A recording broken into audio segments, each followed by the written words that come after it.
On my wedding day, my son and daughter-in-law mocked my new husband right in front of 400 guests. They said he wasn't a stepfather. They called him trash. My daughter-in-law's entire family roared with laughter while I felt the world collapsing beneath my feet. I stood up shaking with fury and threw every single one of them out of the reception. It was then that my husband looked at me with a profound calm I had never seen before and said something that changed my life forever. Honey, I'm a billionaire, but let me tell you how I got to this moment, because what happened next was something none of them could have ever imagined. Welcome to my channel. I share new life stories here every day, and I'd really appreciate it if you hit subscribe and liked my video.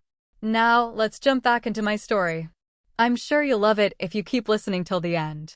It all started 3 hours earlier when I, Eleanor, or Ellie as my friends call me at 61 years old, stood in the most magnificent event space I had ever seen. 400 guests filled every seat upholstered in ivory velvet. The tables shimmered with cream silk linens and towering centerpieces of white and gold flowers that looked like they were pulled straight out of a magazine. I had hired the best musicians, the top caterer, all paid for with my life savings. I wanted this day to be flawless because after 15 years of widowhood, of loneliness, of nights spent crying in silence, I had finally found love again. Elias, or Eli Vance, stood beside me at the altar in his modest but immaculate gray suit. His silver hair was neatly combed, his hands calloused from years of honest work. He wasn't rich. He didn't drive a luxury car and lived in a small apartment in a simple neighborhood. But when he looked at me, I felt like the most valuable woman in the universe. That was the only thing that mattered. Then I heard the first loud, mocking, venomous laugh. It came from the third row, exactly where my son, Darius, was seated next to his wife, Tasha. Darius was 38 years old, wearing an Italian suit that cost more than $3,000 and a Rolex watch on his wrist. He had always made it clear to me that money was the most important thing in life. Tasha was worse. That 35-year-old woman in her overly tight blood-red dress, with long black painted nails and a superior attitude, had made my life hell since the day she married my son. She came from a family that considered themselves upper crust, though we all knew her father had made his fortune through shady business dealings. Look at that. I heard Tasha whisper to her mother loud enough for me to hear. The old woman is marrying a pauper. Her mother, Brenda Jenkins, a woman with too many fake gold necklaces clanging around her neck, laughed, covering her mouth with her hand. Poor Ellie, at her age, she can't catch anything better. I felt my cheeks burn, but I kept my gaze fixed on the minister. Eli gently squeezed my hand as if to say, "It'll be all right." But things were just getting started.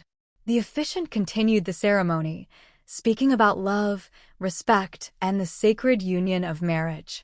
I tried to concentrate on his words, on the moment I had dreamed of for months, but the stifled laughter and cruel comments kept coming from my own family's section. "Did you see his shoes?" one of Tasha's cousins whispered. "They look like they were bought at a thrift store." "And that suit," another added. "My gardener dresses better." The entire row of the Jenkins family chuckled under their breath. They were like vultures waiting for the perfect moment to attack. I felt my heart breaking into pieces, but Eli remained serene, dignified, as if none of it affected him. That gave me the strength to continue. The moment for the vows arrived. When Eli began to speak, his voice was firm and full of genuine emotion. "Ellie, from the day I met you, I knew you were the woman I wanted to spend the rest of my life with. I don't have material wealth to offer you, but I give you my whole heart, my eternal loyalty, and my promise to make you happy every day I have left." A few people in the audience side moved. I had tears in my eyes, but then I heard Darius let out a loud, sarcastic laugh that echoed through the ballroom. "This is pathetic," my son said out loud without any shame. He stood up with his champagne glass in his hand, swaying slightly. He'd been drinking before the ceremony. "Seriously, Mom, this is the man you chose, this miserable old man." The room fell into absolute silence. 400 people held their breath. The minister stopped speaking and looked at me with concern. Eli squeezed my hand harder, but his expression remained tranquil, almost compassionate. Darius, please, I tried to say. But my voice came out broken, humiliated. No, Mom. Someone has to tell the truth here. Darius walked to the center aisle, gesturing dramatically. You worked your whole life. You sacrificed for me. Dad left you a good inheritance, and this is what you do with it? Marry a nobody who probably just wants your money. Tasha stood up too, a malicious smile on her lips. Darius is right, Ellie. That's not a stepfather. That's trash you picked up off the street. Her whole family erupted in laughter. Her mother, father, uncles, cousins, all laughing, pointing, pulling out their cell phones to record the moment. It was like they were at a circus, and we were the clowns. But then something inside me snapped. It wasn't sadness. It was fury. A burning rage that shot from my feet to my head. I pulled my hand from Eli's and walked straight toward my son. You know what, Darius? My voice sounded different, stronger, firmer than I had heard it in years. You're right about one thing. Someone does have to tell the truth here. The silence in that room was so dense you could cut it with a knife. 400 people stared at me with wide eyes, waiting to see what humiliated Ellie would do. My son Darius wore that arrogant smirk, the same one he used as a child when he thought he had won an argument. Tasha stood beside him, arms crossed, with that look of superiority I hated so much. Her entire family continued to snicker, enjoying the spectacle as if it were the most entertaining thing they'd seen in years. The truth, I repeated, feeling the weight of every word leaving my mouth, is that I spent 35 years of my life married to your father. 35 years where I worked 12-hour days cleaning other people's homes so you could go to the best schools. 35 years where I broke my back, wrecked my hands, and sacrificed my health and youth to give you everything you needed. Darius blinked, and for a second I saw a flicker of discomfort in his eyes, but he quickly covered it up by taking another sip of his champagne. Your father was a good man, I continued, feeling tears beginning to well up, but refusing to let them fall. But when he died 15 years ago, he left me alone, completely alone. Do you know how many times I came to your house asking to spend time with me? How many times I called you crying because the loneliness was killing me? Mom, don't make a scene, Darius said. But his voice sounded less sure now. A scene. I laughed, but it was a bitter, painful laugh. A scene is being alone every Christmas because you were too busy with Tasha's family. A scene is spending my 61st, 60th, 59th birthdays completely by myself because you couldn't even be bothered to send a text. Some people in the audience began to murmur. I could see looks of disapproval aimed at my son. But Tasha wasn't going to stay quiet. Oh, please, she spat, stepping forward, her heels clicking against the marble floor. Always the victim, aren't you, Ellie? Always complaining, always needing attention. You know what? Darius has his own life. He can't be babysitting you like you're a child. Babsitting me? I whispered, feeling something inside me begin to shatter. I didn't ask to be babysat. I just asked for a little love, a little respect, a little of the affection I gave him his whole life. Eli was still standing by the altar, watching the scene with a serene but alert expression. He didn't intervene. He didn't stop me. He was simply there, giving me the space to say what I had held inside for so many years. And now my voice trembled, but remained strong. Now that I've finally found someone who makes me feel alive again, someone who treats me with dignity and respect. You come here to destroy it. You, my own son, come here to humiliate me in front of everyone. Because that man is a gold digger, Darius yelled, pointing at Eli with contempt. Look at him. Look closely. He dresses like a bum. He lives in a dumpy apartment. He probably doesn't even have a bank account, and I'm supposed to be happy my mother is marrying that. Tasha's family clapped and shouted in support. Exactly, yelled Tasha's father, Larry Jenkins, a heavy man whose greasy mustache seemed to hang over his cheap cigar smell. That miserable old man just wants your mother's money. It's obvious. You should be grateful Darius is worried about you. Tasha's mother, Brenda, added, shaking her multiple gold bracelets ostentatiously. He's just protecting your assets. My assets? The words left my mouth like venom. Since when did you care about my assets, Darius? Since when did you care about anything other than your own benefit? That's not fair, he protested, his face turning red. Not fair. Let me tell you what's not fair. It wasn't fair that when I needed $1,000 for surgery 3 years ago, you told me you had no money, but 2 weeks later, you bought that Rolex you're wearing. It wasn't fair that when I asked to borrow $5,000 to repair my house, you made me sign a document with interest, as if I were a stranger. It isn't fair that every time I asked for help, you treated me like a bother, like a burden. The murmurs in the audience grew louder. I could see some people nodding their heads, others looking at Darius with critical eyes. My friends, the few I had invited, had tears in their eyes. Vivian Lewis, my best friend for 30 years, was openly crying. But Tasha wasn't finished. That woman never knew when to shut up. You know what's really going on here, Ellie, she said, walking toward me with that superior attitude that made my blood boil. You're desperate. You're old. You're alone. And you grabbed the first man who paid you any attention. It's pathetic. It's embarrassing. And frankly, my whole family is here as witnesses to the worst decision you've ever made. Her family roared in approval. The cousins, the uncles, even the friends they had brought. All laughing, all mocking. Some were recording with their phones, capturing every second of my humiliation to share later on social media. I could imagine the captions, "Crazy old lady marries a beggar," or "The most pathetic wedding of the year." I felt something inside me finally break. It wasn't sadness. It wasn't pain. It was determination, a strength I didn't know I possessed. I turned and walked to Eli, who was still standing by the altar with that inexplicable calm. I took his hand and looked him in the eyes. "Are you sure you want to marry me?" I asked in a low voice. "Because my family is a mess, and they clearly don't deserve to be here." Eli smiled. It was a small smile, but there was something in it. Something I couldn't quite decipher. "Ellie, my love, I've never been sure of anything in my life. And you're right. There are people here who don't deserve to witness this moment." I turned back to the 400 guests. Most of them were good people, true friends, colleagues, neighbors who cared about me. But there was a specific group that had turned the most important day of my life into a nightmare. "Darius," I said, and my voice resonated through the room with an authority I had never used with my son. "You, Tasha, and your entire family. Out. Out of my wedding. Out of my life." The silence that followed was deafening. Darius stared at me as if I had slapped him. "What?" he stammered. "Mom, you can't be serious." "I've never been more serious in my life. I want you to leave now."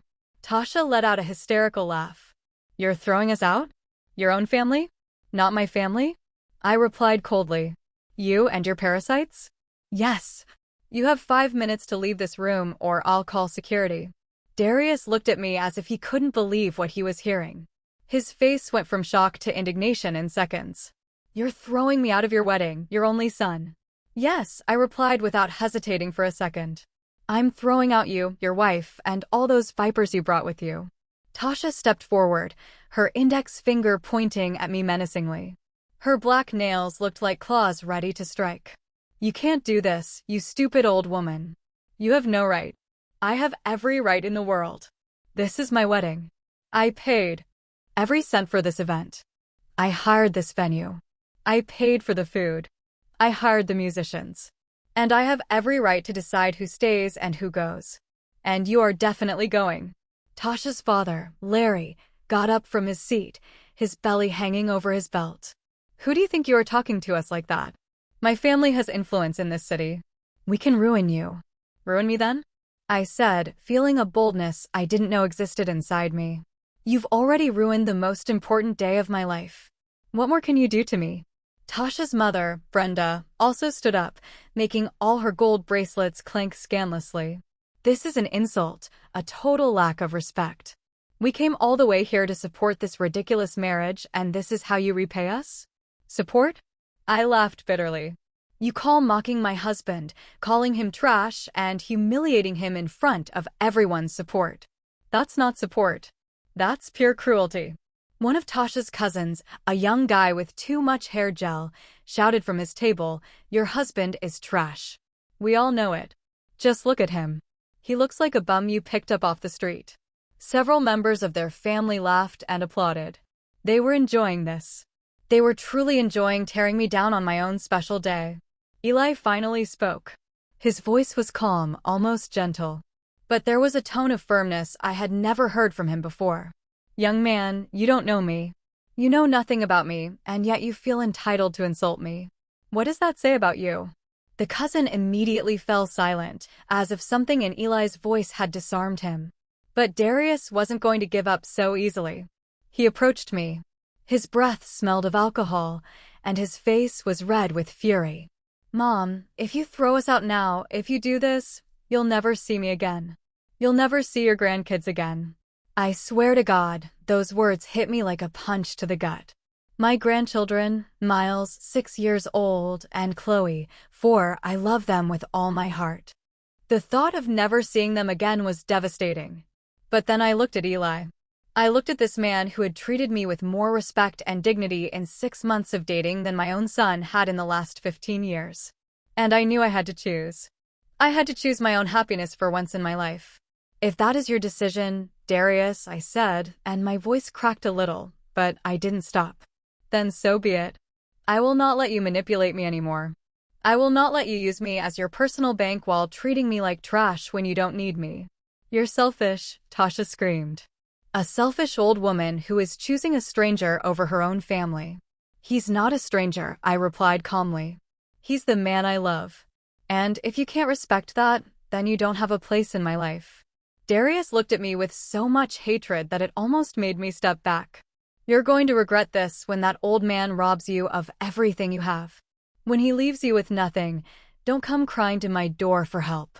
Don't worry, I said, feeling the tears finally start to roll down my cheeks. I won't. The atmosphere in the ballroom was one of absolute tension. The other guests watched the scene with a mix of horror and fascination. Some of my friends seemed to want to intervene, but they stood still, unsure what to do. Vivian Lewis, my best friend, finally stood up. She was a 63-year-old woman with short white hair and a strong personality I had always admired. Darius, Tasha, if you have any decency, you will leave right now and let Ellie be. What you are doing is cruel and unforgivable. You shut up, you nosy old woman, Tasha snapped. This isn't your problem. It is my problem when I see my best friend being abused by her own family, Vivian replied firmly. And honestly, after seeing how you behave, I perfectly understand why Ellie prefers to marry Elias. He has more class in his little finger than all of you combined. That further enraged Tasha's family. They started shouting all at once, creating absolute chaos. Insults flew through the air. Some people started getting up from their seats. The ballroom that half an hour ago was a place of elegance and celebration now looked like a battleground. Enough. I shouted with all the strength in my lungs. My voice echoed through the space, silencing everyone instantly. I will call security right now if you don't leave voluntarily. I gestured to the venue manager, a tall, professional man who had been watching everything from the entrance. He nodded and started walking toward us with 2 security guards. We don't need you to kick us out, Darius said with disdain. We are leaving of our own free will. This place stinks anyway. And you, he pointed his finger at me. You disgust me. I hope you are happy with your decision because you will never have your family again. Real family doesn't treat you like this, I replied. And I felt Eli move closer and take my hand, giving me strength. Tasha grabbed her designer bag, the same one I had helped her buy last year when she borrowed $3,000 she never paid back. Let's get out of here. This wedding is a bad joke. Anyway, one by one, Tasha's entire family started getting up from their seats. There were exaggerated movements, making as much noise as possible, making sure their exit was as dramatic as their behavior throughout the ceremony. This is not over, Tasha's father yelled as he walked toward the exit. Everyone in the city will know what kind of woman you are. Let them know, I said with a calm that surprised me. I don't care what they think anymore. As the procession of toxic people left the room, some even pushing chairs and throwing napkins on the floor as a final act of rebellion, the rest of the guests remained in absolute silence. It was as I at 20 people in total. What would happen next? Darius was the last to leave. He stopped at the door, looked at me one last time and said, "Goodbye, Mom." I hope your new life with that loser is worth losing your only son. And he left. The door closed behind him with a final sound that resonated in my heart like a definitive slam. I stood there in the middle of the ballroom trembling. I had just kicked my son out of my wedding. I had just potentially broken my relationship with him forever. I had just lost access to my grandchildren, the only innocent creatures in this whole horrible situation. Tears fell freely down my face. My makeup was ruined. My champagne-colored dress had tear stains. The happiest day of my life had turned into an absolute nightmare. Then I felt Eli's arms wrap around me. He hugged me with such tenderness, with such strength that for a moment I felt everything would be all right. I am so sorry, sweetheart, I whispered against his chest. I ruined everything. I ruined our wedding.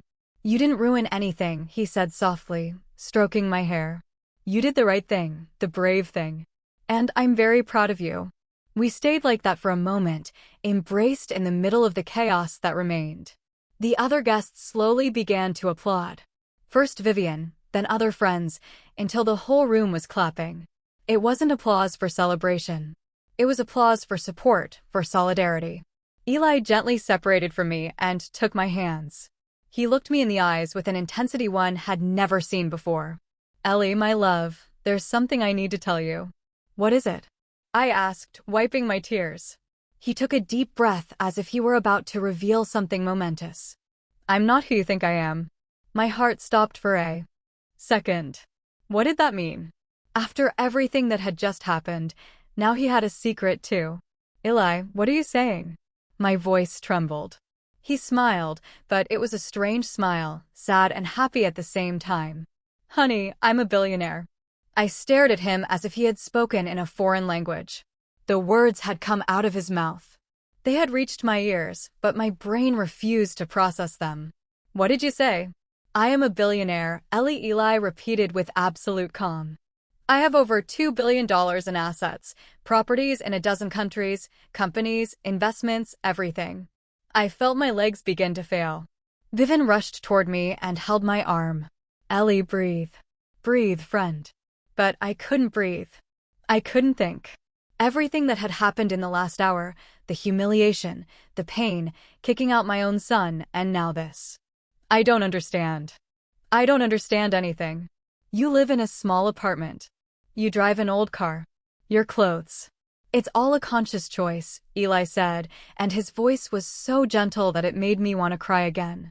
After my first wife passed away 8 years ago, after seeing how everyone around me only wanted my money, I decided to live simply. I wanted to find someone who would love me for who I am, not for what I have. The room was in complete silence. Everyone listened to every word with absolute attention. This was more dramatic than any soap opera they had ever seen. That's why you wear those clothes? I whispered, beginning to understand. That's why you live in that place. That's why you never let me pay when we went out. Exactly, he nodded. And I found exactly what I was looking for. I found you, Ellie, a genuine, kind-hearted woman who treated me with respect and second. What did that mean? After everything that had just happened, now he had a secret too. Eli, what are you saying? My voice trembled. He smiled, but it was a strange smile, sad and happy at the same time. Honey, I'm a billionaire. I stared at him as if he had spoken in a foreign language. The words had come out of his mouth. They had reached my ears, but my brain refused to process them. What did you say? I am a billionaire, Eli repeated with absolute calm. I have over $2 billion in assets, properties in a dozen countries, companies, investments, everything. I felt my legs begin to fail. Vivian rushed toward me and held my arm. Ellie, breathe. Breathe, friend. But I couldn't breathe. I couldn't think. Everything that had happened in the last hour, the humiliation, the pain, kicking out my own son, and now this. I don't understand. I don't understand anything. You live in a small apartment. You drive an old car. Your clothes. It's all a conscious choice, Eli said, and his voice was so gentle that it made me want to cry again. After my first wife passed away 8 years ago, after seeing how everyone around me only wanted my money, I decided to live simply. I wanted to find someone who would love me for who I am, not for what I have. The room was in complete silence. Everyone listened to every word with absolute attention. This was more dramatic than any soap opera they had ever seen. "That's why you wear those clothes?" I whispered, beginning to understand. "That's why you live in that place. That's why you never let me pay when we went out." "Exactly," he nodded. "And I found exactly what I was looking for. I found you, Ellie, a genuine, kind-hearted woman who treated me with respect and—" That money had poisoned all my relationships, so I decided to disappear from the radar. I maintained my businesses, but I completely changed my lifestyle. Vivian was still by my side supporting me. But even she was slack-jawed listening to this story. "Meeting you, Ellie." Eli took my hands in his. It was like coming back to life. "You treated me with dignity. You listened to me when I spoke. You laughed at my bad jokes. You cooked me your home-cooked meals. You invited me into your house without caring that my clothes were old or my car was rusty. You loved me for who I am." I don't know what to say," I stammered. My world had been completely turned upside down in less than 2 hours. "You don't have to say anything right now," he said, tenderly caressing my cheek. "I know it's a lot to process. I know all this is overwhelming, but I wanted you to know. I wanted you to know that you made the right decision. That defending our love, defending our relationship was worth it."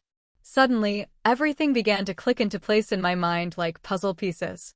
The small details I had noticed, but never questioned. The way Eli always seemed so sure of himself. The way he spoke about business with deep knowledge, the times he had casually mentioned traveling the world. His education, his vocabulary, his mannerisms, it all made sense. "Did anyone else know?" I asked. "Did anyone know the truth about you?" "My lawyer, Marcus King," Eli replied. "He's here today in row 12. He's been managing my affairs for the last 8 years. I asked him to come to our wedding as a witness." I looked toward row 12 and saw a distinguished man in his 50s, wearing a clearly expensive suit, nodding his head as our eyes met. He looked like someone important. How had I not noticed him before? "And what happens now?" I asked, feeling completely lost. "What does all this mean for us?" Eli smiled with the same love I had seen in his eyes from the first day we met. "It means that now we can start our life together without secrets. It means I can give you everything you deserve. It means you'll never have to worry about money, security, or anything ever again. But more important than all that," he squeezed my hands harder, "it means I found someone who truly loves me, and that is worth more than all the millions in the world." Tears streamed down my face freely. Now I couldn't control them. It was all too much. The emotion, the shock, the revelation, everything mixed in a whirlwind of feelings I couldn't process. Vivian hugged me tightly. "Girl, I always told you this man was special. I always knew it." Other guests began to approach, offering words of support and congratulation, but I remained in a state of shock, trying to process this new reality. "There's something else you should know," Eli said softly. "The $5,000 your son Darius lent you with interest. I already paid it off without you knowing. I deposited the full amount into his account 3 months ago." "What?" My voice came out as a shriek. "I didn't want you to have that debt hanging over your shoulders, but I asked Mark to do it anonymously. I wanted to see if Darius would mention it to you, if he would give you the money back, or if he would tell you the debt was settled." "He never said anything to you, did he?" I shook my head slowly, feeling a new wave of betrayal hit me. "He never said a word. In fact, 2 weeks ago, he called me asking when I was going to pay him." Eli sighed sadly. "I figured that's why I needed you to see his true character before we got married. I needed you to know exactly who you were dealing with." Then everything made sense. The test. It had all been a test, not for me, but to reveal the true nature of the people around me. And they had all failed spectacularly. "My son," I whispered, feeling my heart break again. My own son was scamming me. "I am so sorry, sweetheart," Eli said, hugging me. "I know it hurts. I know it's devastating, but it was better for you to know now than to continue living in ignorance." He was right. Of course, he was right. But that didn't make it hurt any less. My only child, the baby I had carried in my womb for 9 months, the boy I had raised with so much love and sacrifice, had been robbing me, lying to me, using me. And today at my wedding, he had shown his true face. "What do we do now?" I asked, feeling completely exhausted. Eli looked me in the eyes with determination. Now we continue with our wedding. Now we get married, surrounded by the people who truly love and support us, and after that we start our new life together. The minister, who had remained silent throughout the drama, approached us with an expression of genuine compassion. He snorts, was an elderly man about 70 years old with decades of experience officiating weddings, but even for him this had been extraordinary. "Do you wish to continue with the ceremony?"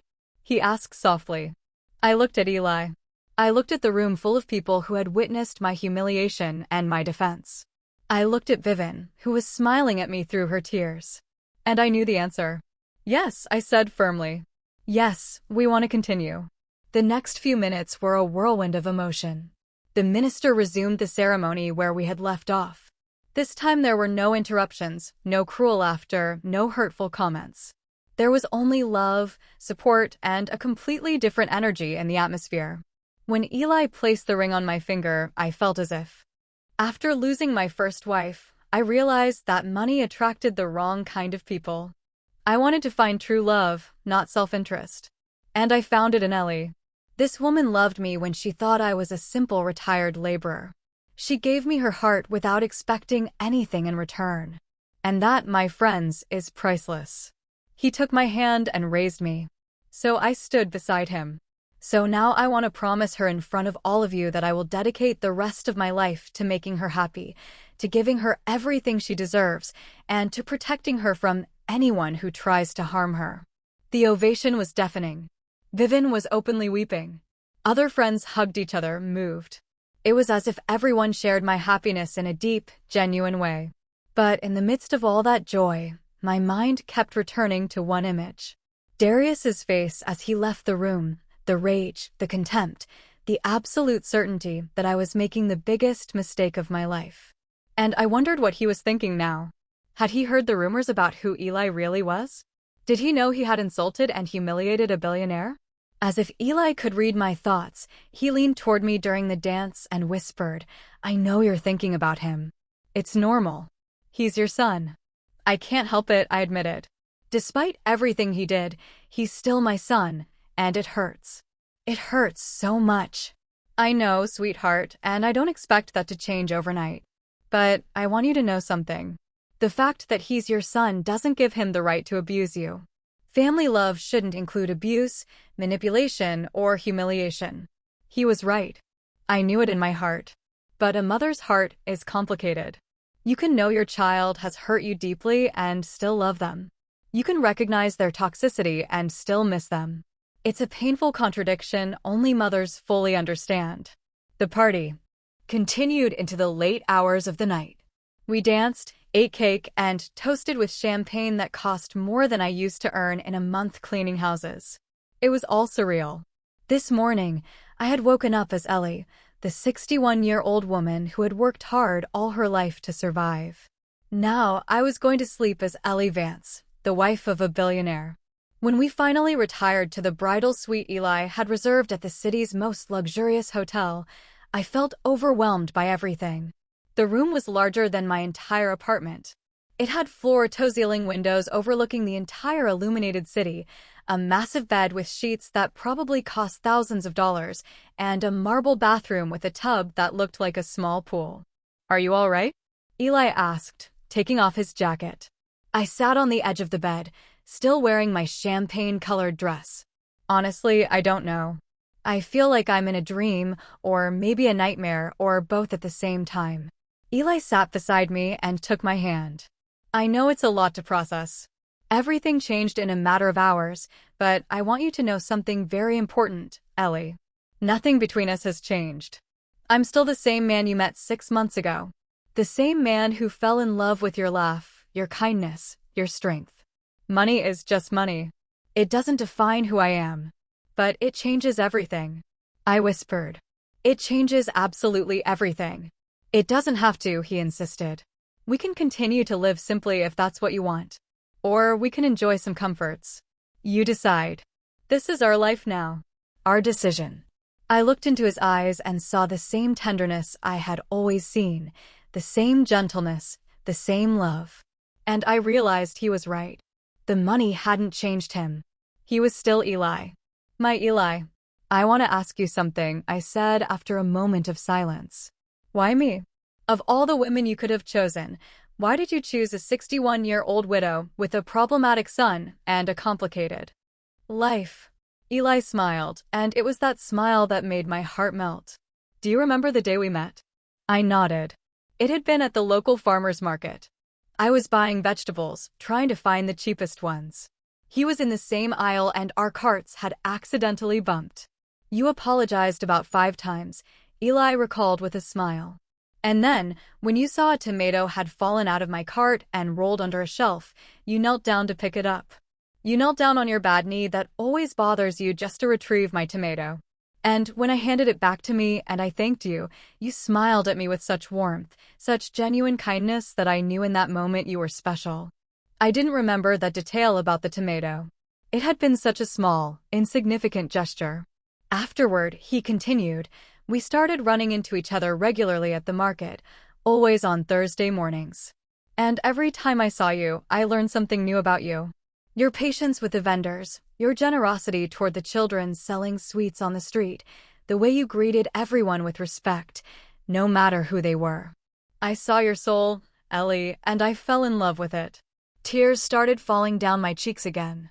It seemed I hadn't stopped crying all day. So yes, Eli said, wiping my tears with his thumbs. Of all the women I could have chosen, I chose you because you are real. Because you are good. Because you make me feel alive again. We kissed. And in that kiss was a promise. A promise of a future together no matter what challenges came. But even in that perfect moment in that luxurious room with my new husband beside me, a part of me couldn't stop thinking about Darius. How he would react when he learned the complete truth. Whether we could ever repair our relationship and whether I truly wanted to try after everything he had done. I woke up the next morning in that enormous bed wrapped in sheets that felt like clouds. For a moment, I thought it had all been a dream. The wedding, the humiliation, Eli's revelation. But then I turned my head and saw him sleeping peacefully beside me. And I knew it was all real. Everything had happened. My life had changed forever in a matter of 24 hours. I got up carefully not to wake him and walked to the giant windows. The city stretched out below us, bathed in the golden light of dawn. From this height, everything seemed so small, so insignificant, and I wondered if that was how Eli saw the world from his position of power and wealth. Good morning, my love, I heard his voice behind me. I turned and saw him sitting up in bed, his hair tousled, a gentle smile on his face. Good morning, I replied, feeling a mixture of happiness and anxiety. I couldn't sleep anymore. It's understandable. Yesterday was intense. He got up and walked toward me, wrapping me in a hug from behind. What are you thinking about? Everything, I admitted. Darius, what happened? What comes next? Eli kissed my head gently. I have something to show you. Something I think will help you better understand who I am and what our new life together means. Half an hour later, we were in a private helicopter. A helicopter. Never in my life had I imagined I would be flying in one. Eli handled the controls with the ease of someone who had done it 1,000 times before. I learned to fly 20 years ago, he explained when he saw my surprised face. It's useful for business and it also gives me freedom. We flew over the city and Eli began pointing out different buildings. That hotel right there, the Grand Plaza, is mine. I built it 15 years ago. It has 400 rooms and is one of the most successful in the region. He pointed in another direction. That shopping center, the Sun Promenade, is also mine. And those 3 apartment buildings over there, and that industrial complex near the port. With every building he pointed out, my disbelief grew. He wasn't just rich. He owned significant parts of the city where I had lived my entire life. I had cleaned floors in some of those buildings without ever knowing who their true owner was. See that hospital? He pointed toward a modern building with a red cross on the roof. I donated it 5 years ago. My wife Letitia died of cancer and the public health system didn't have the necessary resources. So, I built an entire hospital dedicated to free oncological treatment for low-income people. That information hit me like a punch. Free. Completely free. He confirmed. No one should die because they can't afford their treatment. Letitia had access to the best doctors in the world. And still, we couldn't save her. But at least I can help others who don't even have that opportunity. I started seeing Eli in a completely different light. He wasn't just a rich man. He was a man who used his wealth to do good, to help others, to build something meaningful.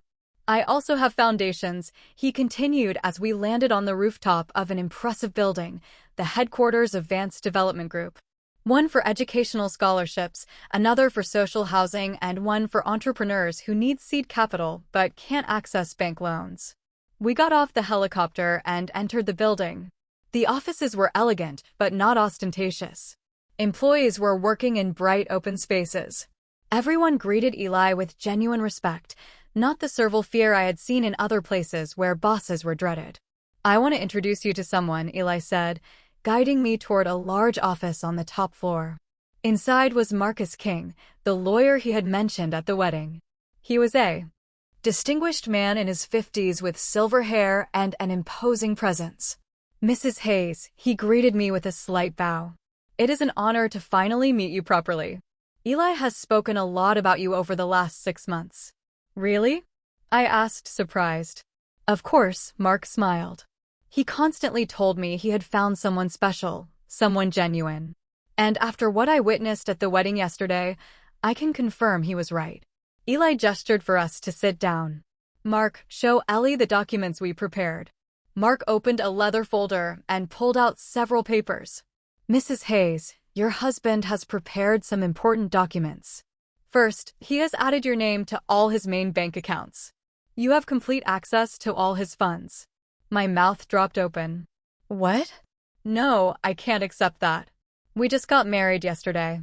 "You are my wife," Eli said firmly. "What's mine is yours. It's that simple." In addition, Mark continued, he has transferred the title of 3 properties into your name, a beach house, a city apartment, and a mountain retreat. He has also established an investment fund in your name with an initial value of $50 million. I felt dizzy. $50 million for me? A woman who had spent most of her life worrying about how to pay the rent each month. "Eli, this is too much," I protested. "I can't." "Yes, you can," he interrupted gently. "And there's more. I've also established trust funds for your grandchildren. Miles and Chloe will each have $10 million available when they turn 25, specifically for their education, starting a business, or whatever they choose to do with their lives." Tears began to fall down my face. My grandchildren. Despite everything Darius had done, Eli was thinking about my grandchildren's future. "Why?" was all I could say.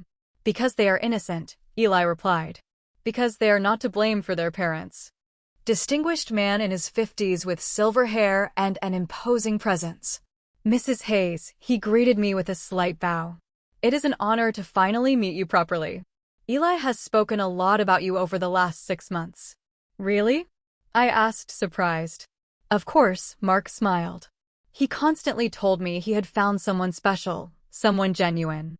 And after what I witnessed at the wedding yesterday, I can confirm he was right. Eli gestured for us to sit down. "Mark, show Ellie the documents we prepared." Mark opened a leather folder and pulled out several papers. "Mrs. Hayes, your husband has prepared some important documents. First, he has added your name to all his main bank accounts. You have complete access to all his funds." My mouth dropped open. "What?" "No, I can't accept that. We just got married yesterday." "You are my wife," Eli said firmly. "What's mine is yours. It's that simple." In addition, Mark continued, he has transferred the title of 3 properties into your name, a beach house, a city apartment, and a mountain retreat. He has also established an investment fund in your name with an initial value of $50 million. I felt dizzy. $50 million for me? A woman who had spent most of her life worrying about how to pay the rent each month. "Eli, this is too much," I protested. "I can't." "Yes, you can," he interrupted gently. "And there's more. I've also established trust funds for your grandchildren. Miles and Chloe will each have $10 million available when they turn 25, specifically for their education, starting a business, or whatever they choose to do with their lives." Tears began to fall down my face. My grandchildren. Despite everything Darius had done, Eli was thinking about my grandchildren's future. Why? Was all I could say. Because they are innocent, Eli replied. Because they are not to blame for their parents.